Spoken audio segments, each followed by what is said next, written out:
bit about my background. I have a master's degree in music, and was a teacher and a professional trumpet player. I used to play for the Ice Capades and the Ice Follies at Disney. And then I went back to Carnegie Mellon. I got a degree in public administration, public management, and ran hospitals. Go Tartans! And ran hospitals for about 25 years. It was an interesting transition for me. I actually taught, then I ran an arts center, then I ran a convention bureau, and then I got into healthcare. And it was incredible culture shock for me. All I could say every day of my life was, why did they do it this way? I don't understand. And so I'm going to take you through a little bit of this journey, but it's evolved into my actually co-founding several organizations that are contributing to what we're talking about. And I am not a doctor. I am not a scientist. Please don't hold me to any of these things. That's not my background. And I always like to start with a little bit of a personal story. When I was teaching, and my wife was also teaching at the same time, she had a commitment on a Saturday morning. She asked me to clean the house up. And my 5-year-old son had petitioned us for an allowance. And so we were giving him an allowance for making his bed. And he became excellent at bed making, to the point where it looked like a Marine Corps and things like that. And that morning I went in to make the bed in my room, and as I took the pillow off to pull the sheet back, I knocked the lamp on the floor. And I was picking the lamp up, and then I stubbed my toe on the bedpost. And I was saying things under my breath that I shouldn't probably have been saying. But I looked over, and there he was standing on the other side of the bed with his hands on the sheet. I said, "What are you doing here?" He said, "Well, I heard all this noise, and I figured you could use some help. But I want you to think about one thing before we do this. I do this for a living." And so here we are, and this is what I do for a living. I am now a healthcare consultant, working primarily in California, Florida, New Jersey, New York. And when I got involved in healthcare, this is what I saw. I saw that the early initiators would go out on the limb and do some things, and then pretty soon the entire herd would follow. And it's been proceeded in that manner. And I'm talking about hospital administrators, so don't take that personally. These were hospital administrators. They're pretty much risk averse, and they're bottom line oriented, because a lot of their work revolves around keeping the economic development portion of their lives together. They have to employ people. We have to write checks twice a month to keep them employed. And so there's always this terrible pull between, oh my gosh, I still wish we had Giardia Assist and the water sources to fill the beds up. And and how do we balance keeping people active and keeping them in the hospital, all those kinds of things. So guess which one I am in this picture up here? You figured it out, right? This has always been me. And so I'm an early initiator in hospital administration. And part of what you'll find is that there are maybe a handful of us in the United States. But here I was being a band director. That was one of my bands.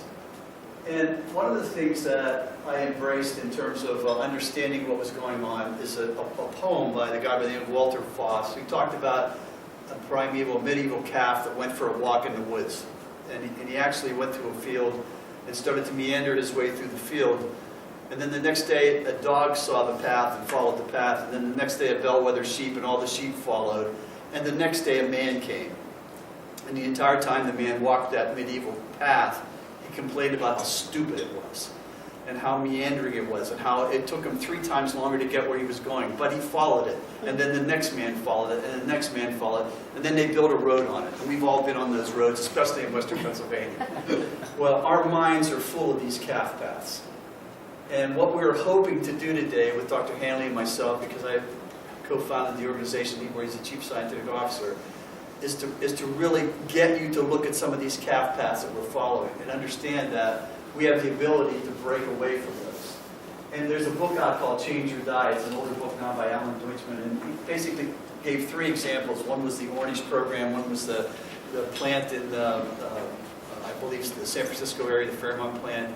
Another was also a San Francisco situation where people looked at opportunities to change. And the great example we gave was this Fairmont plant was the General Motors plant that was the most problematic plant in their entire network of plants. And the employees would go out on their breaks, and they would smoke doobies in their cars, and they would drink, and they would come in and throw bolts and lock them into doors, and it was just a horrendous battle between management and employees all the time.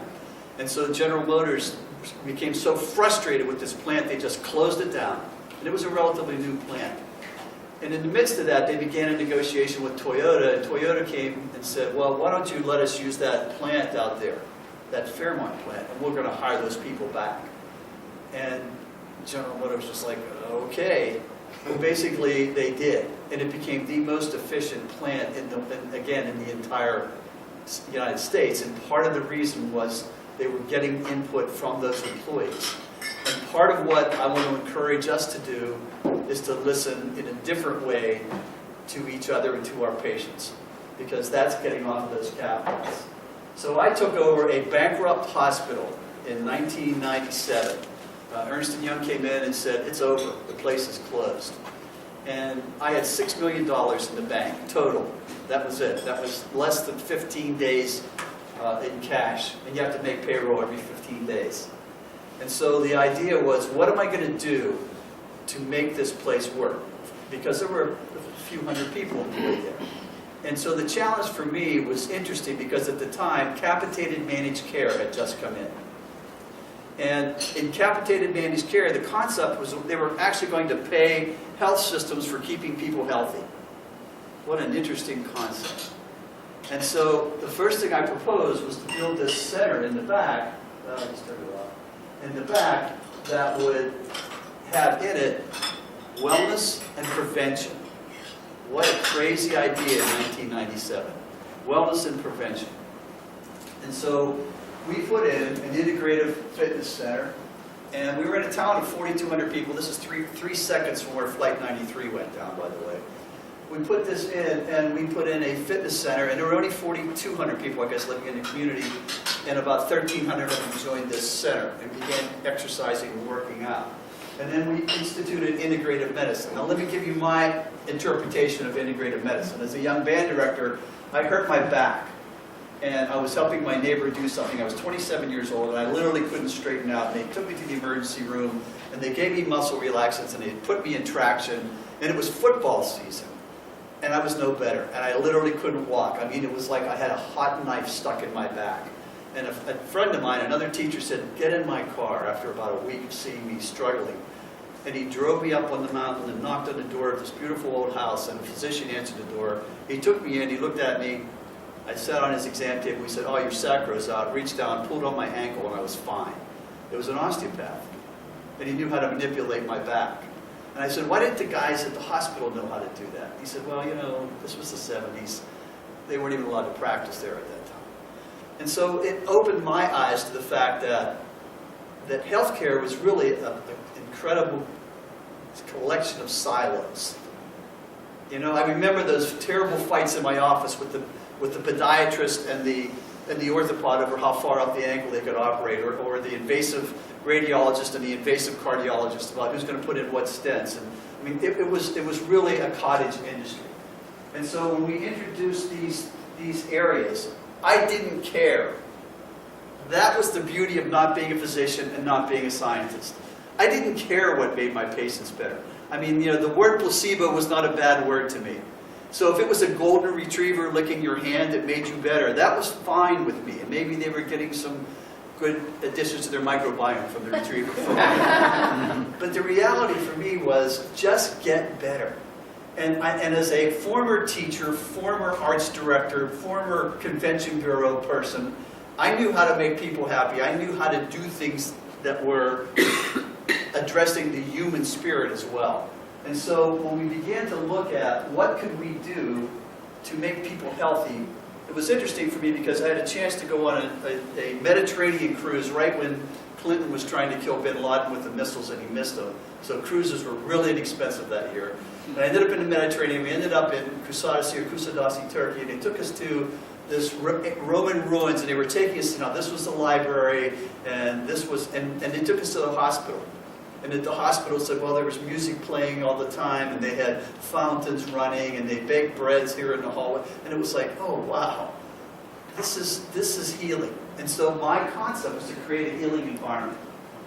And so this was just a peek into the wellness and fitness center. And one of the things that I decided to do, I have 7 heart stents, by the way. And I probably know why now. But anyway, part of what happened to me was I went through cardiac rehab. And in that cardiac rehab, it was a little room without windows, and there were hearts, plastic hearts with blood clots moving through them, and pictures of hearts showing what the heart attack looked like. And we all had these things hanging around our necks waiting for the guy beside us to die. And I thought, this is not a healing environment.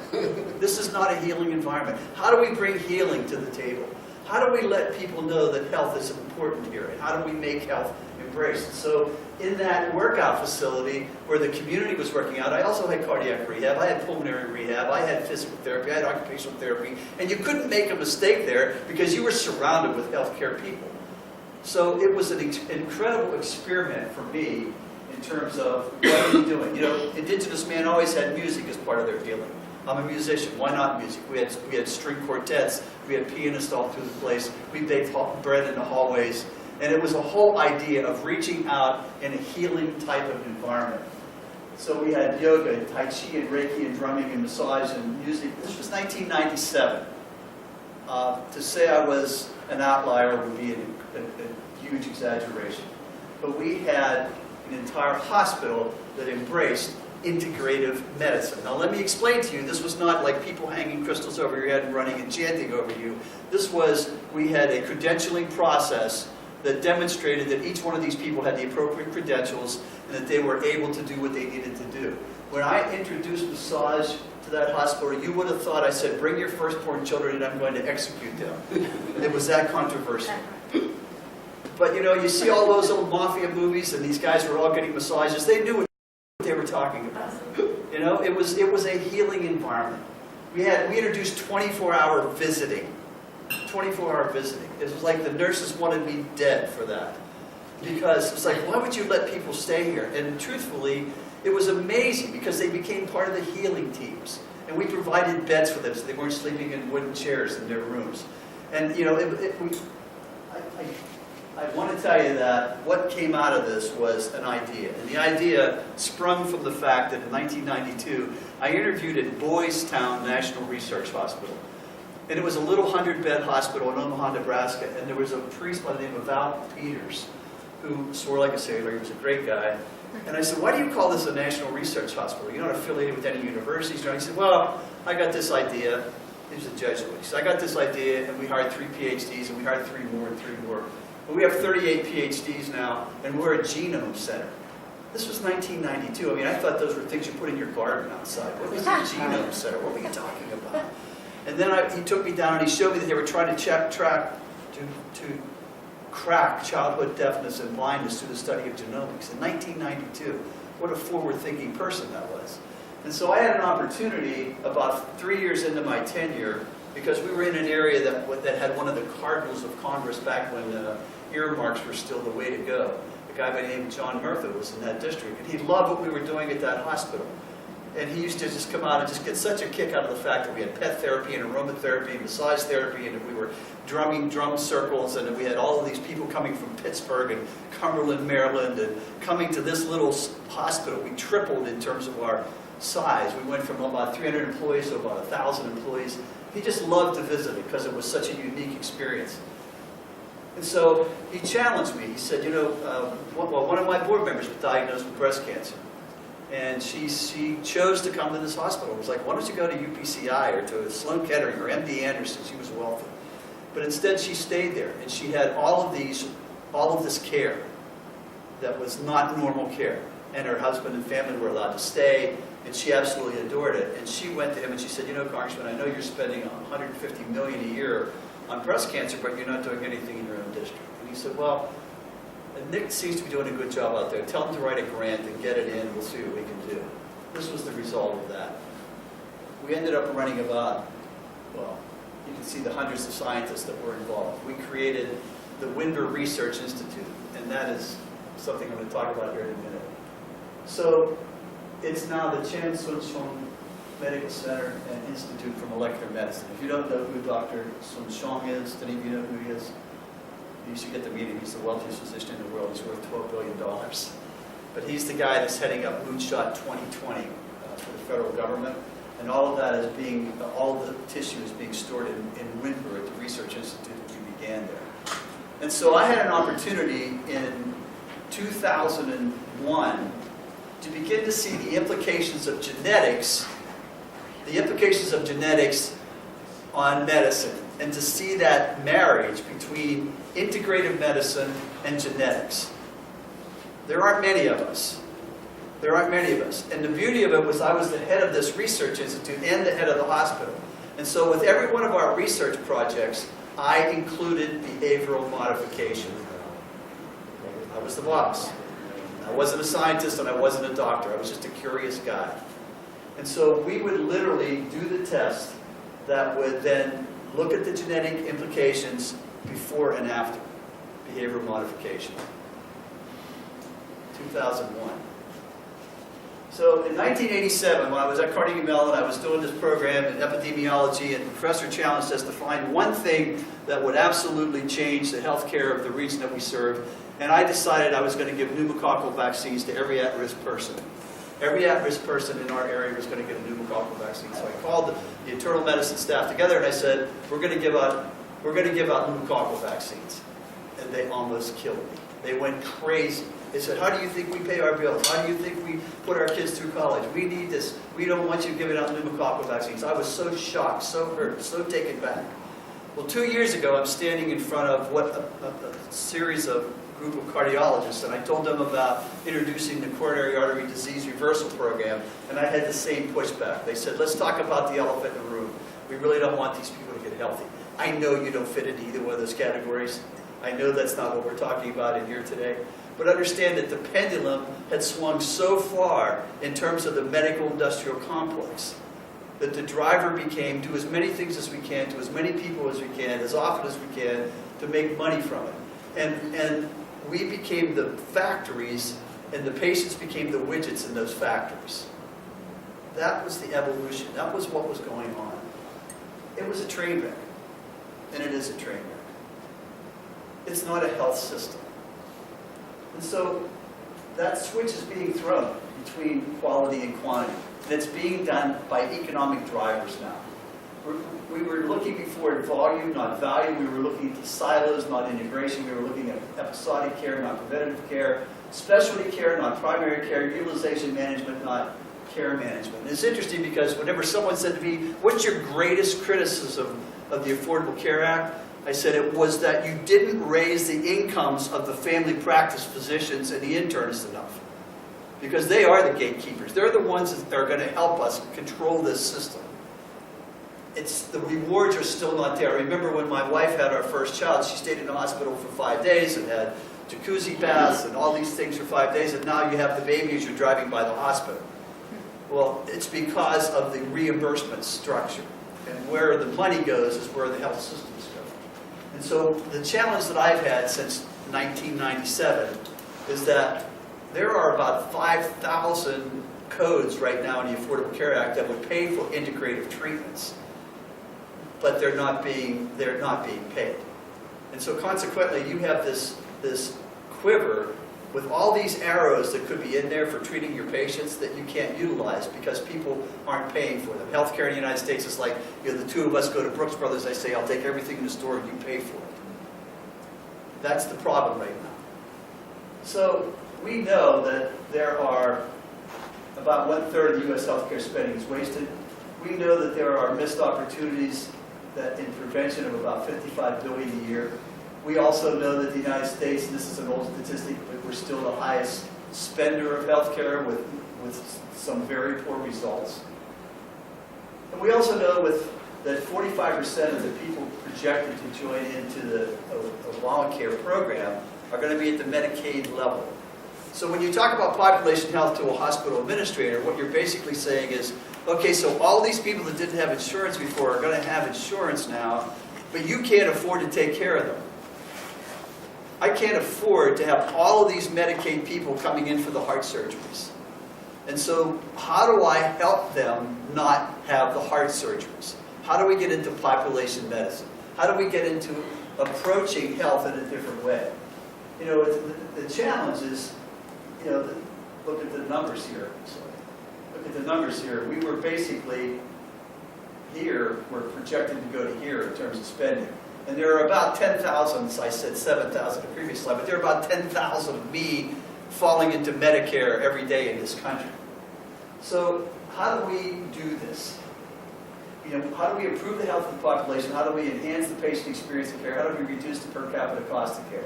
I'm going to interject here a very quick, sad story. So last year, my brother passed away. And when my brother was admitted to the emergency room with a crushed disc, he said to them, I don't respond well to pain medications. That's all he knew. That's all I knew. But I knew that we had tests in pharmacogenomics that might explain why he didn't respond well. And this was at a major academic center, and I said, could you do a pharmacogenomics test? $150. They said, no, we don't have that capability. We're not going to be able to do that. And so he had his little back surgery, a kyphoplasty, is that the way it is pronounced, I think?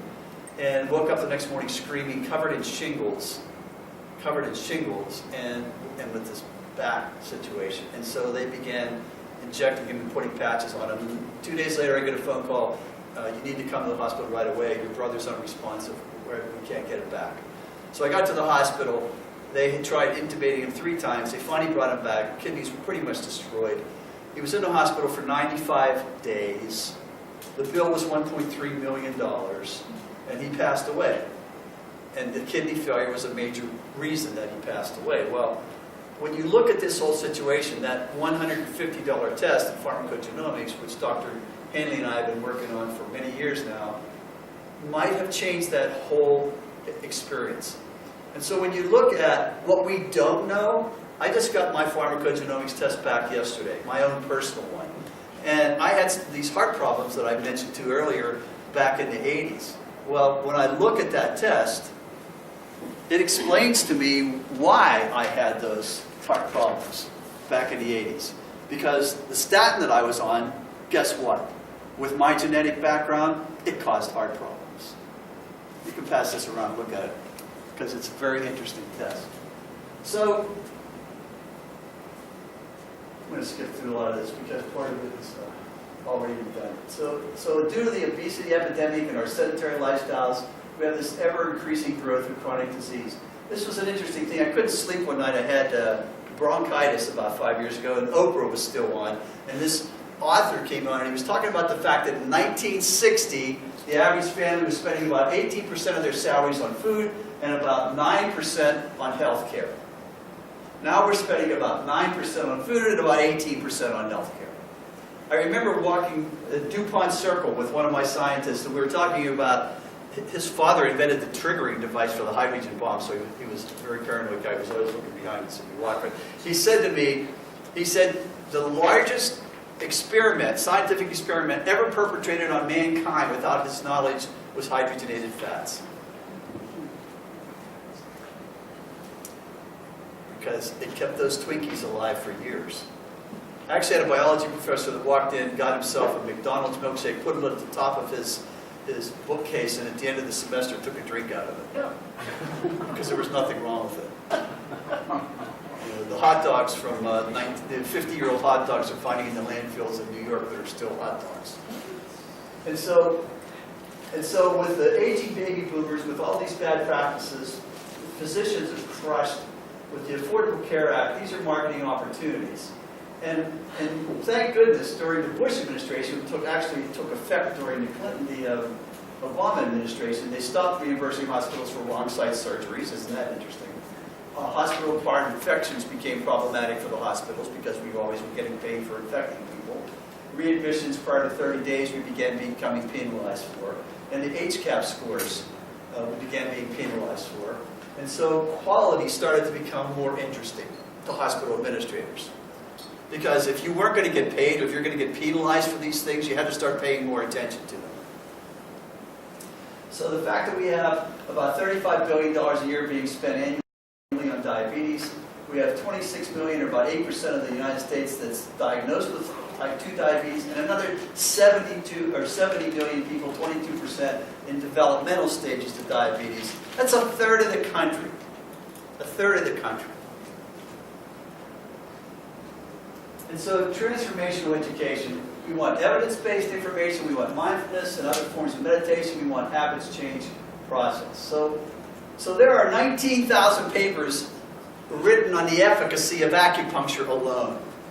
Now, those of you in medical school, I'm sure somewhere heard about Abraham Flexner, because he's the guy that stopped the snake oils from being popular.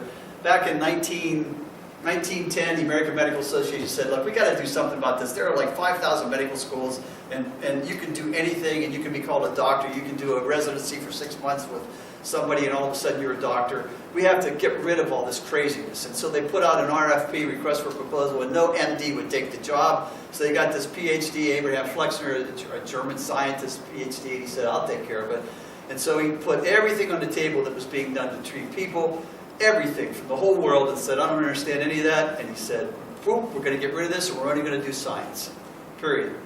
So it doesn't matter if acupuncture worked for 20,000 years. I don't care. We're not going to do it. We're not going to do anything. We don't care about massage. We don't care. We're getting rid of all these things that aren't pure science. And it led us into this heel to the pill world. I walked into my doctor. He said, you have high blood pressure. Here's your pill. I come back 3 months later. He goes, your potassium's down. Well, it was from that blood pressure pill. You know this cycle. So then I get the potassium pills. Then I come back 3 months later, and I have stomach pains, and I go, oh, that might have been from the potassium pill. Here's your purple pill, which causes osteoporosis and whatever. So it's healed to the pill. He didn't say to me, hey, you're fat, you need to lose some weight, get over yourself, like you need to get out of this stressful situation. He couldn't get the root cause because he had to see somebody every 15 minutes. And so consequently, we have a heal to the pill mentality and a heal to the pill environment. And so it's part of what we're challenged with. There's been about a 10% market growth in the categories of integrative medicine. And as a non-scientist, non-physician, I wanted to start doing this in hospitals because why shouldn't we get paid for it? And so we did. And we've long recognized the fact it's a lot easier to put something in practice in wellness and prevention than it is to eliminate a service once it's been offered. So, diet, exercise, stress management, group support. When we started doing these integrative programs back in the late 90s, I was doing it with the Dean Ornish program, and we had 36 visits that were permitted, and we were getting paid $24 a visit. Now they permit 72 visits per patient, and they pay $114 a visit. So it's starting to become more tolerable financially. And it's starting to become something that could work financially for an organization. So I want to get into the actual work that we do here. So this is just a side story. Last year I was hired as a consultant to set up an integrated behavioral health program, an international program in New Jersey. And we had psychiatrists from Italy, from Romania, we had them from Spain, from Scotland, from the United States, from Ireland. We had all these psychiatrists from all over the world that came, and they talked about how they used integrative techniques in their practices. Now, an integrative technique can be anything from doing mindfulness, a little bit of meditation, a little bit of yoga. It could be art, it could be music. But after 2 days of this, we all sat at the panel in front of the audience with the TV cameras, and I said, what happened in terms of your average treatment of these patients? What can you tell us that came out of this? And their response was that our average patient went from using 4.5 psychotropic drugs per day to 1.5 by using these other techniques. So this work that we're doing at the Lee Health System. Dr. Hanley is working with us down there in pharmacogenomics work. Cedars-Sinai, Walter Reed is working with us. This is the Clinical and Translational Genome Research Institute of Fort Myers, working with Atlantic Health in New Jersey. Hackensack University Medical Center. Hackensack did a partnership with the New York Giants, built a 117,000 square foot center for wellness and prevention. And this is my latest project. I'm working at Lake Nona, Florida with Deepak Chopra. We're putting a huge center in. If you haven't heard of Lake Nona, you should Google Lake Nona. A guy by the name of Joe Lewis, 79-year-old billionaire, decided that his legacy project was going to be to create a healthy community. And he bought 8,000 acres in Orlando. Any of you familiar with this at all? 8,000 acres. So it's, if you go from Wall Street to 63rd in New York City, that's how much acreage he has there. And then he spent $100 million to get the Burnham Stanford Research Institute to move in there, and the University of Central Florida School of Medicine to move in there, and the University of Florida School of Pharmacology to move in there, and DuPont's Children's Hospital to move in, and the University of Florida Research, and the Blue Cross Innovation Center, and then the United States Tennis Association moved their headquarters in to build 100 tennis courts. There are 7,000 people living there now. It's going to be a 50,000 person community right at the airport as you land in Orlando. No smoking anywhere in the entire community. When you talk to the people that are organizing it, by the way, the president is a trombone player from the University of Michigan. When you talk to the people who are organizing it, they have 44 miles of hiking, walking, biking trails. They have 1,000 water features there. They have golf courses. And it's all about health and wellness and prevention. And the restaurants are all top quality, nice, good, Whole Foods restaurants. I said to them, "What's the number one thing you do here?" And they said, "Say no." We tell people no. We don't want them in this community. Am I doing it right? So, at my facility, we had the lowest length of stay of the 18 peer hospitals. Our nosocomial infection rate dropped to below 1% and never came up in 11 years. They couldn't believe it. They would come in and say, "This is not possible. It's not possible." Well, it was possible. And it wasn't because we washed our hands more often. It was because we created a healing environment. Our readmission rate were the lowest, our length of stay, our mortality rate was the lowest, and we had a hospice where people came to die. I used to want to put a billboard up that said, "Come to our hospital, you'll die less often." Because it was a healing environment. So I just want to say to you that when we did the Ornish program there, when we did the genetic studies, when we looked at the people before and after, we saw incredible changes in their health and well-being. But at the end of it all, when we got to the 2 years after the program, the one thing that was consistent was their psychological profiles. Their psychological profiles, because they got their lives back. They were no longer living in this horrible fear. Their chest pains went away because they stopped eating so much fat, and they started to exercise, but they got their lives back. And the other interesting thing that happened was that all of the accompanying spouses who had autoimmune diseases went into remission. They went into remission. Diet, exercise, stress management, group support. Pharmacogenomics, genetics. This is the future. Thank you.